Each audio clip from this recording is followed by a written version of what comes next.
Baik, Assalamualaikum warahmatullahi wabarakatuh. Perkenalkan, nama saya Muhammad Kusni dengan nomor 190810-2003. Pada kesempatan kali ini saya akan menjelaskan materi lanjutan yaitu tentang al-musnad ilaih. Untuk mempersingkat waktu saja, langsung ke pembahasan saja ya. Yaitu di sini ada maf'ul musnad ilaih.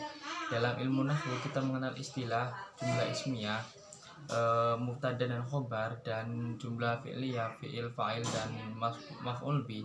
Dalam ilmu balaghah, kedua pola kalimat seperti ini disebut dengan musnad dan musnad ilaih atau mahkum dan mahkum ilaih. Contohnya itu ada di sini Khalidun Tajiun, yang dimana itu Khalid sendiri mubtada atau musnad ilaih, dan Tajiun sendiri itu khobar atau mubtada itu. Nah, definisi musnad ilaih sendiri itu secara bahasa musnad ilaih adalah sighah isim maf'ul dan kata kerja fi'il astada. Musnad ilaih berarti sesuatu yang disandarkan kepadanya, sedangkan secara istilah adalah al-musnad ilaih wal mubtada alladzi lahu wal khabar wal fa'il wan nawa nabi wal isma'id wan nawasih. Musnad ilaih adalah mubtada yang memiliki khabar, fa'il, nab'ul, fa'il, dan isim-isim dari amil nawasih seperti ana, inna, dan adonna. Artinya kata lafadz yang disebut dengan musnad ilaih pada kalimat dibatasi hanya seketika menduduki posisi berikut. Yang fa'il itu qama Khalidun bisolati, Khalid itu artinya musnad ilaih. Naib fa'il itu duriba Khalidun. Mubtada Khalidun tajun fil imtihan. Isim kana dan saudaranya itu kana Khalidun tajihan fil imtihan. Isim inna dan saudaranya itu inna Khalidun latajihun. Maf'ul pertama dari donna dan saudaranya adalah donna Khalidun jaidan najihan fil imtihan.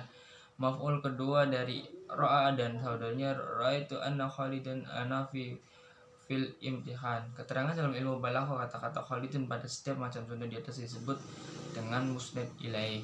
Nah, itu. Nah, di sini adalah keadaan musnad ilaih. Itu adalah keberadaan musnad ilaih pada suatu kalimat tidak terlepas dari keadaan-keadaan yang terkait dengan penyebutan, al-dzikru pembuangan, al-qadar penakiran, at-tadzakir penghususan, at-ta'rif didahulukan, at-taqdim dan diakhirkan, at-takhir. Nah, itu.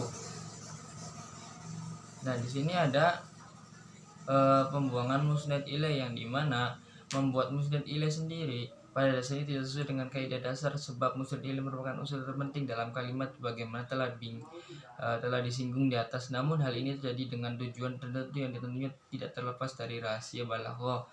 Contohnya itu yu'ti wa yamna'a, dia memberi dan mencegah. Kalimat seperti di atas ketika kita i'rab tentunya kita tidak akan nampak apa yang telah dibuang, namun akan nampak setelah dalam pengertian dan hubungannya dengan yang lain. Misalnya yu'ti ma yasha wa yumna'u ma yasha gitu. Nah, di sini ada mema'rifatkan musnad ilaih. Pada dasarnya musnad ilaih harus ma'rifat khusus, sebab dia berstatus sebagai mahkum alaih, orang dihukumi, yang tentunya harus jelas dan diketahui agar menjadi pengertian yang baik. Banyak orang yang mema'rifatkan musnad ilaih seperti mengungkapkan dengan isim alam, dhamir, isim mausul, menambahkan huruf alif, lam, idofat, dan nida. Semua itu tentunya memiliki tujuan yang berbeda sebagaimana penjelasan tersebut. Ya. Nah, lanjut ke musnad ilaih ma'rifat dalam isim alam. Dalam ilmu nahwu, isim alam termasuk isim yang makrifat secara jelas dan spesifik, namanya disebut tanpa adanya batasan tertentu. Di antara tujuan musnad ilaih dimakrifatkan dengan isim alam penyebutan nama, yaitu ihdar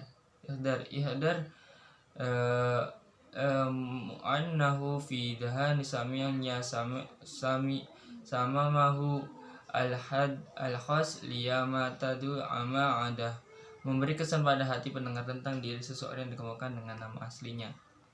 Itu. Yang di sini ada musnad ilaih ma'rifat dalam bentuk isim mausul. Isim mausul merupakan isim yang berfungsi memperjelas dan menjadikan makrifat suatu kalimat. Contohnya alladzi kana ma'atan amisun safir, orang yang memberi bersama kita kemarin adalah seorang musafir. Nah itu. Dan di sini dalam berempat itu menakirkan musnad ilaih. Pada umumnya musnad ilaih harus berupa isim ma'rifat. Namun karena suatu sebab seperti tidak mengetahuinya mutakalim terhadap bentuk-bentuk ma'rifat yang harus digunakan, maka musnad ilaih boleh berupa isim makiroh. Tentunya hal ini tidak terlepas dari tujuan-tujuan yang hendak dicapai, yaitu untuk menunjukkan jenis sesuatu, untuk menunjukkan banyaknya individu, dan untuk menunjukkan sesuatu yang sedikit, maka harus diperjelas. 5. Itu mendahulukan dan mengakhirkan musnad ilaih, yang dimana mendahulukan musnad ilaih, taqdim musnad ilaih secara tata letak dan atau posisinya itu musnad ilaih didahulukan daripada musnad sebab merupakan mahkum alaih yang dihukumi. Adapun kedudukan selain keduanya hanyalah sebagai pengikut musnad ilaih dan musnad karena tawabi tidak boleh mendahului keduanya dalam hal mendahulukan suatu kata dalam kalimat tidak terlepas 4 tujuan. Nah, penambahan makna baru setelah pengertian lafaznya seperti firman Allah, wujuh yaumaidin ila rahatin nadirah. Nadirah, wajah-wajah orang yang mukmin pada hari itu berseri-seri kepada Tuhannya, mereka melihat. Pada ayat atas mendahulukan ila robaha sebelum nadirah, yang secara balaghah berfaedah takhsis, yang melahirkan makna baru, yakni mengkhususkan pandangan orang-orang yang mukmin hanyalah kepada Allah Subhanahu wa taala. Dan setelah susunan berlaku yang adanya tanasud al-syad pada akhir setiap ayat. Penambahan makna baru terdapat berbagai lafaznya seperti firman Allah, balillahu fa'budu, itu wakunu minasyarikin al-azmar, karena itu hendaknya Allah saja kamu sembah dan hendaknya kamu termasuk orang yang bersyukur. Nah, itu penjelasan sedikit tentang lanjutan materi al-musnad ilaih. Kurang lebihnya mohon maaf, atau ada tutur kata yang tidak mengenakan, mohon dimaafkan. Wabillahi taufiq wal hidayah. Wassalamualaikum warahmatullahi wabarakatuh. Terima kasih.